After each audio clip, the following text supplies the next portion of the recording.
Nung nasa high school pa ako, isa sa mga pinag-aralan namin ay ang mga katangian na nagiging dahilan kung bakit hindi umaasenso ang tao o ang isang bansa. Isa sa mga tumatak sa isip ko yung tinatawag na crab mentality o yung kaisipan na dapat hatakin pababa yung mga umaangat. Naku, naalala ko pa yung pinapaliwanag ito sa pamagitan ng isang ilustrasyon. May mga talangka daw na nakalagay sa isang timba na di naman masyadong malalim. Pag inobserbahan mo yung mga talangka, parang naghahatakan nga sila pababa. Kung tutuusin, kung sila ay magpapatong-patong, madali naman silang makakalabas. Kaso nga lang, walang gustong mapailalim at lahat nag-uunahan sa itaas. Ang resulta, pare-pareha sila na di makaahon. Sa trabaho, sa school, at kahit sa araw-araw nating pamumuhay, makikita natin to. Minsan, pag may umaawit, nasasabihan natin ng, may tinatago ka pala, tago mo na lang. O kaya yung personal kong naranasan. Sabi ba naman sa akin, wow, ganda ng boses. I-tape na natin. I-tape na natin yung bibig. Nung araw kasi, tape recorder yung gamit. Akala ko tuloy, ite-tape yung boses ko, yung pala yung bibig ko.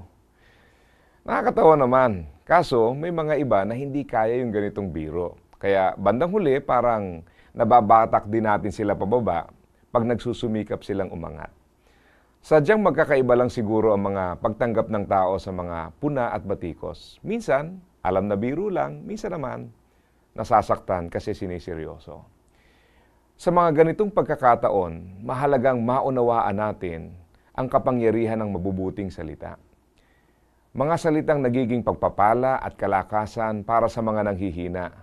Napakinggan ko sa isang couple seminar na kaya pala ng taong magsalita ng 25,000 to 50,000 words a day. Minsan napaisip ako, paano ko kaya nagagamit yung 25,000 to 50,000 words a day? Ilang kaya doon ang may pakinabang at ilang kaya ang nakakasakit?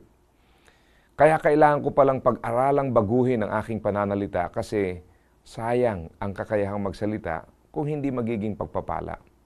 Sabi ng Bible, dahil dito, patuloy ninyong pasiglahin at patatagin ang isa't isa, katulad nga ng ginagawa ninyo. Ang itinuturo sa atin ng Biblia ay maging positibo tayo at tulungan natin ang isa't isa. Napakaganda ng isang environment na may nagtutulungan at nagpapasiglahan para siyang matabang lupa na mainam pagtaniman at kahit anong itanim mo, tiyak lalago.